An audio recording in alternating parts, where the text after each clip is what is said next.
নমস্কাৰ বন্ধু বান্ধৱীসকল, GS in এছামিছলৈ স্বাগতম। আজি আমি ভিডিঅ'টোত আলোচনা কৰিম veto power of Indian president, ভাৰতৰ ৰাষ্ট্ৰপতিৰ ভেটো পাৱাৰৰ বিষয়ে। ভাৰতৰ ৰাষ্ট্ৰপতিৰ ভেটো পাৱাৰটো কি আৰু কেনেকুৱা ধৰণৰ ভেটো পাৱাৰ আছে, কেই ধৰণৰ ভেটো পাৱাৰ আছে, এইবোৰৰ বিষয়ে আজি আমি ভিডিঅ'টোত আলোচনা কৰিম। যদি ভিডিঅ'টো ভাল লাগে চেনেলটো ছাবস্ক্ৰাইব কৰিব আৰু ভিডিঅ'টো লাইক কৰিব, শ্বেয়াৰ কৰিব আৰু কমেণ্ট কৰিব।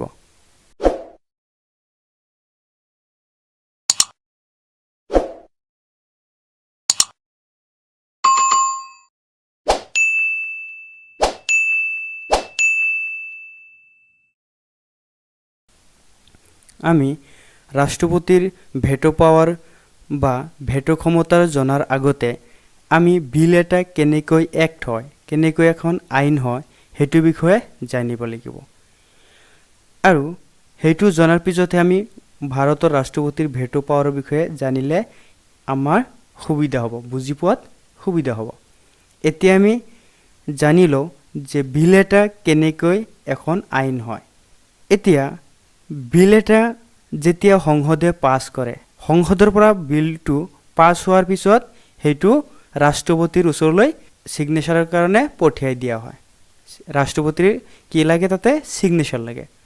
এতিয়া যদি ৰাষ্ট্ৰপতিয়ে ছিগনেচাৰ কৰে তেনেহ'লে সেই বিলটো কি আইন হয়। তাৰমানে ক'ব পাৰি কি যে ৰাষ্ট্ৰপতিৰ ছিগনেচাৰ নোহোৱাকৈ বা কনচেণ্ট নোহোৱাকৈ বিল এটা আইনত পৰিণত হ'ব নোৱাৰে। যে ৰাষ্ট্ৰপতিৰ কনচেণ্ট বা ছিগনেচাৰ লাগিবই, বিল এটা আইন হ'বলৈ হ'লে ৰাষ্ট্ৰপতিৰ ছিগনেচাৰটো মেণ্ডেটৰী লাগিবই। এতিয়া সংসদে বিল এটা পাছ কৰিলে আৰু সেই বিলটো ৰাষ্ট্ৰপতিৰ ওচৰলৈ পঠাই দিয়া হ'ল। এতিয়া ৰাষ্ট্ৰপতিয়ে সেই বিলটোৰ ওপৰত কি কি কৰিব পাৰিব, আৰু এইটোৰ বিষয়ে আমাৰ সংবিধানৰ, ভাৰতবৰ্ষৰ সংবিধানৰ 111 নম্বৰ অনুচ্ছেদ আৰ্টিকেল নম্বৰ 111ত তিনিটা অল্টাৰনেটিভৰ বিষয়ে কৈছে। যে যেতিয়া সংসদে এটাই বিল এটা পাছ কৰে আৰু পাছ কৰাৰ পিছত যেতিয়া ৰাষ্ট্ৰপতিৰ ছিগনেচাৰৰ কাৰণে পঠাই দিয়া হয়, তেতিয়া ৰাষ্ট্ৰপতিয়ে কি কি কৰিব পাৰে সেইটোৰ বিষয়ে কিমান নম্বৰ আৰ্টিকেলত কোৱা হৈছে, যে 111 নম্বৰ আৰ্টিকেলত। অনুচ্ছেদ নম্বৰ কিমান? 111।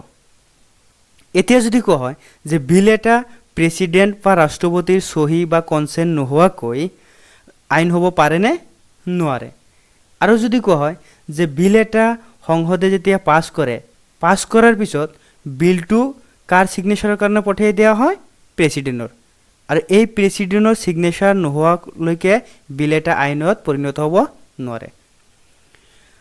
আৰু এই বিলটোৰ ক্ষেত্ৰত যেতিয়া সংসদে পঠাই দিয়ে তেতিয়া ৰাষ্ট্ৰপতিয়ে কি কি কৰিব পাৰে, এইটো কিমান নম্বৰ অনুচ্ছেদত বৰ্ণনা কৰা হৈছে?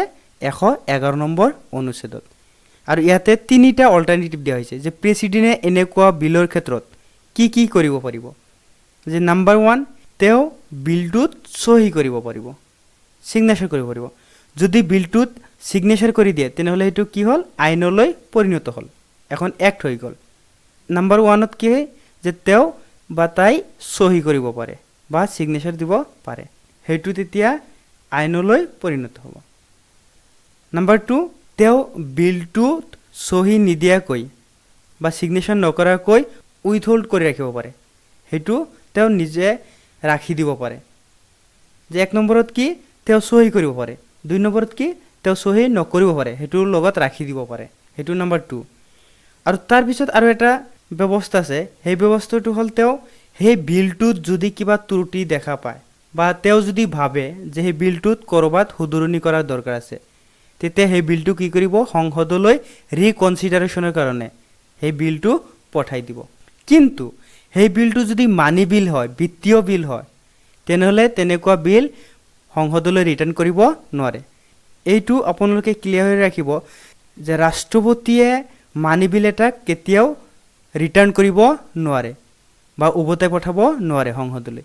মানি বিলৰ বাহিৰেহে বিলবোৰ কি কৰিব পাৰে? সংসদলৈ উভতাই পঠাব পাৰে।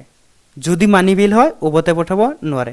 তেনেহ'লে বিল এটা যেতিয়া ৰাষ্ট্ৰপতিৰ ওচৰলৈ ছিগনেচাৰৰ কাৰণে পঠাই দিয়া হয়, তেতিয়া ৰাষ্ট্ৰপতিয়ে কি কি কৰিব পাৰে? নাম্বাৰ 1, তেওঁ ছিগনেচাৰ বা চহী কৰিব পাৰে।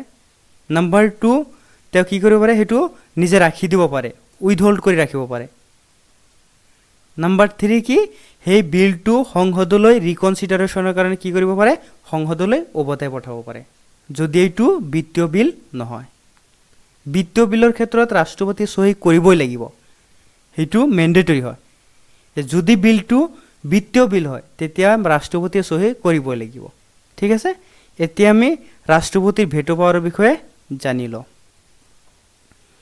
এতিয়া ভেটো পাৱাৰটো কি যেতিয়া বিল এটা সংসদৰ পৰা পাছ হয় তেতিয়া কি কৰা হয় সেই বিলটো ৰাষ্ট্ৰপতিৰ ওচৰলৈ পঠাই দিয়া হয় সিগনেচাৰ কাৰণে এতিয়া ৰাষ্ট্ৰপতিয়ে যদি সেইটো বিলৰ ওপৰত সিগনেচাৰ নকৰে উইথহোল্ড কৰি ৰাখে সেইটো যিটো পাৱাৰ সেইটো হ'ল ভেটো পাৱাৰ তাৰমানে সেই যিটো বিলটো যে আইনত পৰিণত হ'ব এইটো কি কৰিছে এইটো কামত কি কৰিছে ৰাষ্ট্ৰপতিয়ে এক ধৰণৰ বাধাৰ প্ৰদান কৰিছে এই বাধা প্ৰদান কৰাৰ যিটো ক্ষমতা এইটো হ'ল ভেটো পাৱাৰ তো বুজি পাইছেন আপোনালোকে যে ৰাষ্ট্ৰপতিয়ে যেতিয়া বিল এটাত সিগনেচাৰ নকৰে বা তেওঁৰ কনসেন্টটো নিদিয়ে এই নিদিয়া যিটো ক্ষমতা এইটোৱে ৰাষ্ট্ৰপতিৰ ভেটো পাৱাৰ তেনেহ'লে যদি কোৱা হয় সংসদে বিল এটা পাছ কৰাৰ পিছত বিলটো কাৰ সিগনেচাৰৰ কাৰণে পঠাই দিয়া হয় ৰাষ্ট্ৰপতিৰ সিগনেচাৰৰ কাৰণে আৰু ৰাষ্ট্ৰপতিয়ে তেতিয়া কেইটা কাম কৰিব পাৰে তিনিটা যে সিগনেচাৰ কৰিব পাৰে নাম্বাৰ 1 সিগনেচাৰ নকৰিব পাৰে নাম্বাৰ 2 আৰু নাম্বাৰ 3 হ'ল কি তেওঁ ৰিকনচিডাৰেশ্যনৰ কাৰণে কি কৰিব পাৰে যে পুনৰ্নিৰীক্ষণৰ কাৰণে কি কৰিব পাৰে বিলটো সংসদলৈ পঠাই দিব পাৰে আৰু যদি ৰাষ্ট্ৰপতিয়ে সেই বিলটোত সহি নকৰে উইথহোল্ড কৰি ৰাখে এই যিটো ক্ষমতা এইটো হ'ল ৰাষ্ট্ৰপতিৰ ভেটো পাৱাৰ এতিয়া এনেকুৱা ভেটো ক্ষমতা ৰাষ্ট্ৰপতিক দিয়াৰ বা অন্তৰালত দুটা কাৰণ আৰু সেই দুটা কাৰণ কি যে যদি কোনো চৰকাৰে যদি বেয়া এটা ইন্টেনশন লৈ দ্ৰুত গতিত যদি কিবা এটা আইন প্ৰণয়ন কৰিব বিচাৰে সিহঁতৰ ইন্টেনশনটো বেয়া আৰু সিহঁতে কি কৰিব পাৰে দ্ৰুত গতিত এটা আইন প্ৰণয়ন কৰিব পাৰে এতিয়া পাৰ্লিয়ামেন্টত সেই চৰকাৰৰ মেজৰিটি আছে এতিয়া সিহঁতে কি কৰিলে পাৰ্লিয়ামেন্টত সিহঁতে পাছ কৰিলে তে পাছ কৰাৰ পিছত কি কৰা হ'ব বিলটো ৰাষ্ট্ৰপতিৰ ওচৰত সিগনেচাৰ কাৰণে পঠাই দিয়া হ'ব তেতিয়া ৰাষ্ট্ৰপতি যদি দেখে এই বিলটো কি যে এই বিলটোৰ আৰৰ ইন্টেনশনটো বেয়া আৰু এইটো বিল বহুত কি হৈছে স্পিডি অতি তীব্ৰতাৰে কি কৰিছে পাছ কৰা হৈছে আৰু তেতিয়া সেই বিলটোৰ ওপৰত কি কৰিব পাৰে যে ৰাষ্ট্ৰপতিয়ে ভেটো পাৱাৰ যিটো ভেটো ক্ষমতা সেইটো প্ৰয়োগ কৰিব পাৰে তেওঁ উইথহোল্ড কৰি ৰাখিব পাৰে এইটো হ'ল নাম্বাৰ 1 কাৰণ আৰু নাম্বাৰ 2 2 নম্বৰটো কাৰণটো হৈছে কি যে যদি সংসদ এটাই সংবিধানৰ বাহিৰত বা সংবিধানৰ বিৰোধী যদি কোনো এটা বিল পাছ কৰি আনে যদি অসাংবিধানিক হয় বিলটো সেই বিলটোৰ ক্ষেত্ৰত ৰাষ্ট্ৰপতিয়ে কি কৰিব পাৰে ভেটো পাৱাৰ প্ৰয়োগ কৰিব পাৰে যে ৰাষ্ট্ৰপতিয়ে চৰকাৰৰ যিটো বেয়া ইন্টেনশন থকাৰ কাৰণে যিটো আইন পাছ কৰিছে বা পাছ কৰি তেওঁৰ ওচৰলৈ সিগনেচাৰ কাৰণে পঠাই দিয়া হৈছে এনেকুৱা আইনৰ পৰা জনসাধাৰণক মুক্ত কৰাৰ কাৰণে ৰাষ্ট্ৰপতিয়ে কি কৰিব পাৰে ভেটো পাৱাৰ প্ৰয়োগ কৰিব পাৰে আৰু এই কাৰণে ৰাষ্ট্ৰপতিক ৰক্ষা কৰিবলৈ ভেটো পাৱাৰ দিয়া হৈছে তেনেহ'লে ৰাষ্ট্ৰপতিক কিয় ভেটো পাৱাৰ দিয়া হৈছে যে চৰকাৰৰ আইনৰ আৰত বেয়া ইন্টেনশন থাকিলে তেনেকুৱা আইনৰ পৰা জনসাধাৰণক ৰক্ষা কৰাৰ কাৰণে তেওঁক ভেটো পাৱাৰ দিয়া হৈছে আৰু এটা কি আছিল যে যদি কোনো আইন অসাংবিধানিক হয় এনেকুৱা আইনৰ পৰা জনসাধাৰণক ৰক্ষা কৰিবলৈ কি কৰা হৈছে ৰাষ্ট্ৰপতিক ভেটো পাৱাৰ দিয়া হৈছে এই দুটা কাৰণ হ'ল ৰাষ্ট্ৰপতিক ভেটো পাৱাৰ দিয়াৰ এই দুটা মূল কাৰণ এতিয়া আমি ৰাষ্ট্ৰপতিৰ ভেটো পাৱাৰ বিষয়ে পঢ়ি লওঁ যে ৰাষ্ট্ৰপতিক কেনেকুৱা ধৰণৰ ভেটো পাৱাৰ দিছে কেই ধৰণৰ দিছে সেইবিলাকৰ বিষয়ে আমাৰ ভাৰতবৰ্ষৰ ৰাষ্ট্ৰপতিক 3 ধৰণৰ ভেটো পাৱাৰ দিয়া হৈছে তেনেহ'লে যদি কয় ভাৰতৰ ৰাষ্ট্ৰপতিক কেই ধৰণৰ ভেটো পাৱাৰ দিয়া হৈছে 3 ধৰণৰ ভেটো পাৱাৰ দিয়া হৈছে এটা হ'ল এবছলুট veto suspensive veto pocket veto তেনেহ'লে ৰাষ্ট্ৰপতিক কেই ধৰণৰ ভেটো পাৱাৰ দিয়া হৈছে 3 ধৰণৰ কি absolute veto suspensive veto pocket veto আৰু আমেৰিকাৰ ৰাষ্ট্ৰপতিক 4 ধৰণৰ ভেটো পাৱাৰ দিয়া হৈছে absolute veto qualified veto suspensive veto and pocket veto আমেৰিকাৰ ৰাষ্ট্ৰপতিক 4 ধৰণৰ ভেটো পাৱাৰ দিয়া হৈছে আৰু ভাৰতৰ ৰাষ্ট্ৰপতিক 3 ধৰণৰ ভেটো পাৱাৰ দিয়া হৈছে তেনেহ'লে আমি যদি ভাৰতৰ ৰাষ্ট্ৰপতিক আমেৰিকাৰ ৰাষ্ট্ৰপতিৰ লগত কম্পেয়াৰ কৰোঁ যদি তুলনা কৰোঁ তেনেহ'লে কোনটো ভেটো পাৱাৰ ভাৰতৰ ৰাষ্ট্ৰপতিৰ নাই? Qualified veto power. কেতিয়াবা পৰীক্ষা দিবলৈ যেতিয়া আপোনালোকে যাব তেতিয়া চাব যে কুৱেশ্যনত সুধিছে ভাৰতৰ ৰাষ্ট্ৰপতিৰ কোনটো ভেটো পাৱাৰ নাই, তাতে অপশ্যনত কোৱালিফাইড ভেটোটো দেখা পাব। তেতিয়া সেইটো হ'ব কি আমাৰ ৰাইট এনচাৰ, যে ভাৰতৰ ৰাষ্ট্ৰপতিৰ কোৱালিফাইড ভেটো পাৱাৰ নাই। কি কি আছে? এবছলিউট ভেটো, ছাছপেনচিভ ভেটো, পকেট ভেটো। এতিয়া এই এবছলিউট ভেটো কি, ছাছপেনচিভ ভেটো কি আৰু পকেট ভেটো কি? আমাৰ ভাৰতৰ ৰাষ্ট্ৰপতিৰ যে তিনি ধৰণৰ ভেটো পাৱাৰ দিয়া হৈছে, এই তিনি ধৰণৰ ভেটো পাৱাৰ কি, এইবোৰৰ বিষয়ে আলোচনা কৰোঁ। এক নম্বৰত কি কোৱা হৈছে? এবছলিউট ভেটো। এতিয়া এবছলিউট ভেটোটো কি?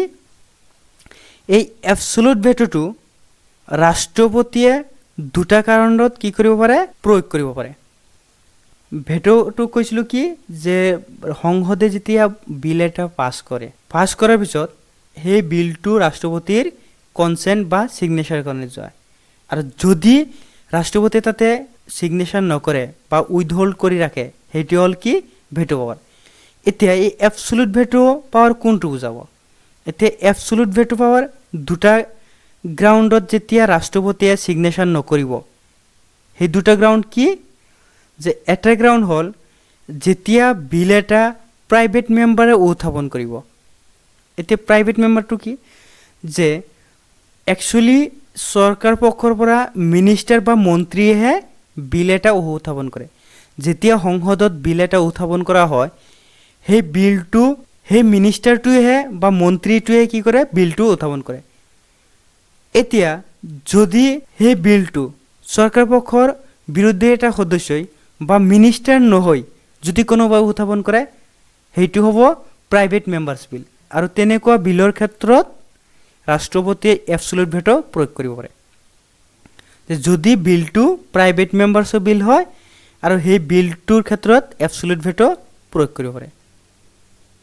আৰু এটা কাৰণ হ'ল, ছাপ'জ এটা গভমেণ্ট কি কৰিলে, এটা চৰকাৰে বিল এটা পাছ কৰি থৈ গ'লে, এতিয়া পাছ কৰাৰ পিছত বিলটো ৰাষ্ট্ৰপতিৰ কনচেণ্টৰ কাৰণে ক'লে, আৰু সেইটো সময়ত সেই কেবিনেটটো ভাঙি গ'ল আৰু নতুনকৈ কেবিনেট এটা গঠন হ'ল।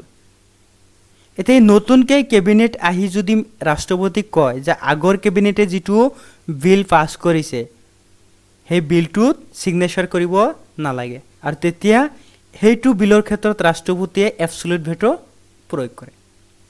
তেনেহ'লে যে এবছলিউট ভেটো ৰাষ্ট্ৰপতিয়ে কেইটা গ্ৰাউণ্ডত প্ৰয়োগ কৰে? দুটা গ্ৰাউণ্ডত এবছলিউট ভেটো প্ৰয়োগ কৰিব পাৰে।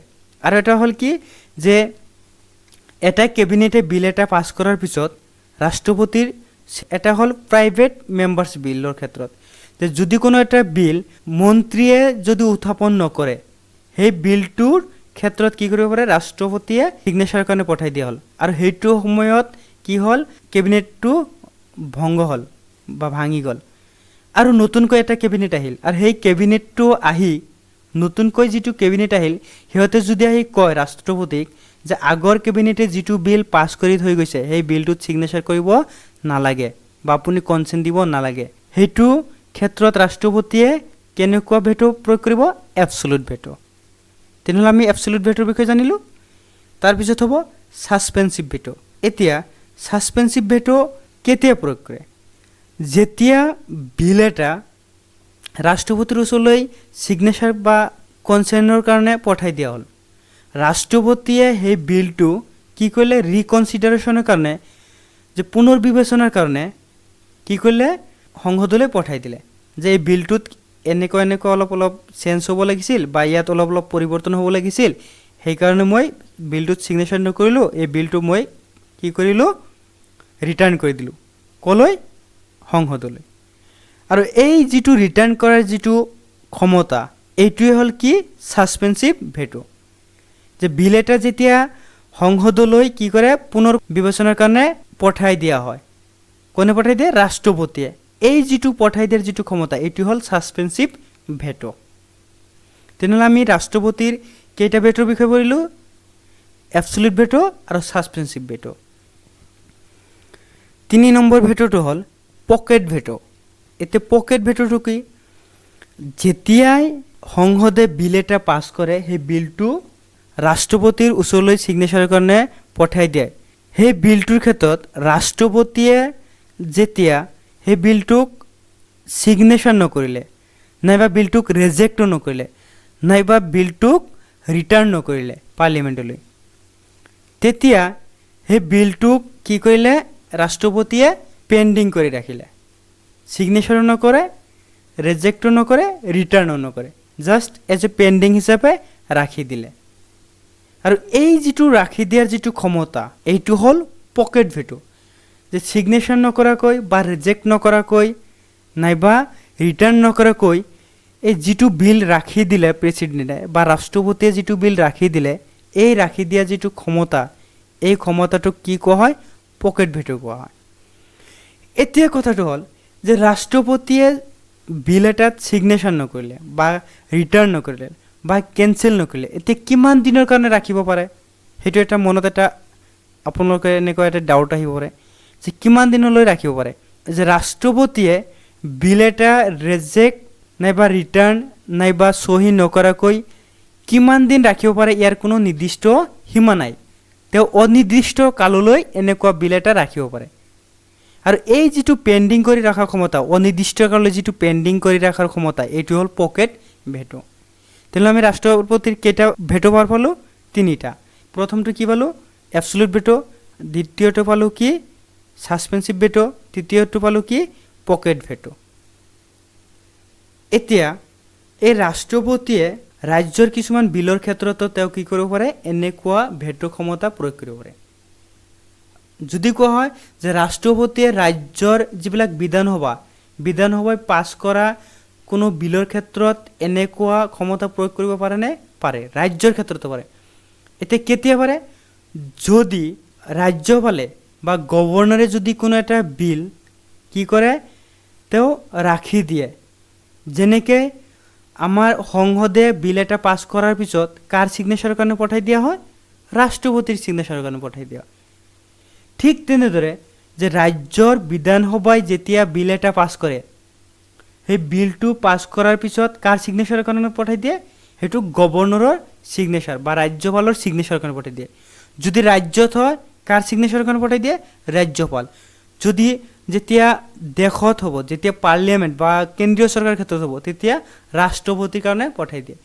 এতিয়া ৰাজ্যৰ বিধানসভাই এটা পাছ কৰিলে এটা বিল, এই বিলটো ৰাজ্যপালৰ ছিগনেচাৰৰ কাৰণে পঠাই দিলে। এতিয়া ৰাজ্যপালে দেখিলে এই বিলটো বহুত ইম্পৰ্টেণ্ট হয়, এইটোৰ ক্ষেত্ৰত মই ছিগনেচাৰ কৰোঁ নে নকৰোঁ এনেকুৱা ভাবিছে, আৰু তেওঁ ছিগনেচাৰ নকৰিলে যে মই বহুত ইম্পৰ্টেণ্ট হয়, মই এই বিলটোৰ ক্ষেত্ৰত মই ছিগনেচাৰ কৰিব নোৱাৰোঁ, মই এইটো ৰাষ্ট্ৰপতিলৈ পঠাই দিম। তেতিয়া এই ৰাষ্ট্ৰপতিয়ে সেই বিলৰ ক্ষেত্ৰত, এই গভৰ্ণৰে যিটো বিল পঠাই দিলে, সেই বিলৰ ক্ষেত্ৰত এই ঠিক তেনেধৰণে যেনেকৈ পাৰ্লিয়ামেণ্টে বিল এটা পঠাই দিলে ৰাষ্ট্ৰপতিয়ে যেনেকুৱা কৰিব পাৰে, ঠিক তেনেধৰণে কৰিব পাৰে। তিনিটা কাম কৰিব পাৰে। যে তেওঁ ছিগনেচাৰ কৰিব পাৰে, বা তেওঁ উইথহল্ড কৰি ৰাখিব পাৰে, নাইবা তেওঁ কি কৰিব পাৰে, ৰাজ্যপাললৈ ঘূৰাই দিব পাৰে, যে এইটো তুমি ৰাজ্যৰ বিধানসভালৈ ঘূৰাই দিয়া আৰু ইয়াতে কি পুনৰ বিবেচনাৰ কাৰণে কোৱা। তেনেহ'লে ৰাষ্ট্ৰপতিয়ে ৰাজ্যৰ বিধানসভাৰ বিলৰ ক্ষেত্ৰত কি কৰিব পাৰে, ভেটো ক্ষমতা প্ৰয়োগ কৰিব, যেতিয়া ৰাজ্যপালে কি কৰে, সেই বিলটো ৰাষ্ট্ৰপতিৰ ছিগনেচাৰৰ কাৰণে বা কনচেণ্টৰ কাৰণে পঠাই দিয়ে। ভাৰতৰ ৰাষ্ট্ৰপতিৰ যিটো পকেট ভেটো, সেইটো কি অনিৰ্দিষ্ট কাললৈ কি কৰিব পাৰে, তেওঁ প্ৰয়োগ কৰিব পাৰে। কিন্তু যিটো আমেৰিকাৰ ৰাষ্ট্ৰপতিৰ এই পকেট ভেটো ক্ষমতাটো অনিৰ্দিষ্ট কাললৈ প্ৰয়োগ কৰিব নোৱাৰে। আমেৰিকাৰ ৰাষ্ট্ৰপতি এই পকেট ভেটো ক্ষমতাটো মাত্ৰ 10 দিনৰ কাৰণেহে প্ৰয়োগ কৰিব পাৰে। যে 10 দিনৰ ভিতৰত যদি ৰাষ্ট্ৰপতিয়ে ছিগনেচাৰ নকৰে বা ৰিজেক্ট নকৰে নাইবা ৰিটাৰ্ণ নকৰে, তেতিয়া আমেৰিকাৰ সংসদে ভাবি ল'ব কি, যে ৰাষ্ট্ৰপতিয়ে পাছ কৰিছে। কিন্তু ভাৰতৰ ক্ষেত্ৰত তেনেকুৱা নহয়, যে ভাৰতৰ ক্ষেত্ৰত অনিৰ্দিষ্ট কাললৈ ৰাখি দিব পাৰে, কিন্তু আমেৰিকাৰ ক্ষেত্ৰত কি কৰিব পাৰে, 10 দিনৰ বাবেহে ৰাখিব পাৰে। সেইকাৰণে কোৱা হয় যে আমেৰিকাৰ ৰাষ্ট্ৰপতিৰ পকেটটো ভাৰতৰ ৰাষ্ট্ৰপতিৰ পকেটতকৈ সৰু। যে ভাৰতৰ ৰাষ্ট্ৰপতিৰ পকেটটো আমেৰিকাৰ ৰাষ্ট্ৰপতিৰ পকেটতকৈ ডাঙৰ। কাৰণ কি, যে আমেৰিকাৰ ৰাষ্ট্ৰপতিয়ে পকেট ভেটোটো 10 দিনৰ কাৰণে প্ৰয়োগ কৰিব পাৰে, কিন্তু ভাৰতৰ ৰাষ্ট্ৰপতিয়ে কি কৰিব পাৰে, অনিৰ্দিষ্ট কাললৈ, কোনো সীমা নাই, অনিৰ্দিষ্ট কাললৈ কি কৰিব পাৰে, প্ৰয়োগ কৰিব পাৰে। সেইকাৰণে ভাৰতৰ ৰাষ্ট্ৰপতিৰ পকেটটো আমেৰিকাৰ ৰাষ্ট্ৰপতিৰ পকেটতকৈ ডাঙৰ বুলি কোৱা হয়। যদি ভিডিঅ'টো ভাল লাগিছে আপোনালোকে চেনেলটো ছাবস্ক্ৰাইব কৰিব আৰু ভিডিঅ'টো লাইক কৰিব, শ্বেয়াৰ কৰিব আৰু কমেণ্ট কৰিব। আৰু আপোনালোকৰ কেনেকুৱা টপিকৰ ওপৰত ভিডিঅ' লাগে আপোনালোকে কমেণ্ট ছেকশ্যনত কমেণ্ট কৰি জনাব আৰু আপোনালোকৰ কমেণ্টৰ ওপৰত বেছ কৰি ভিডিঅ' বনোৱা হ'ব। থেংক ইউ ফৰ ৱাচিং।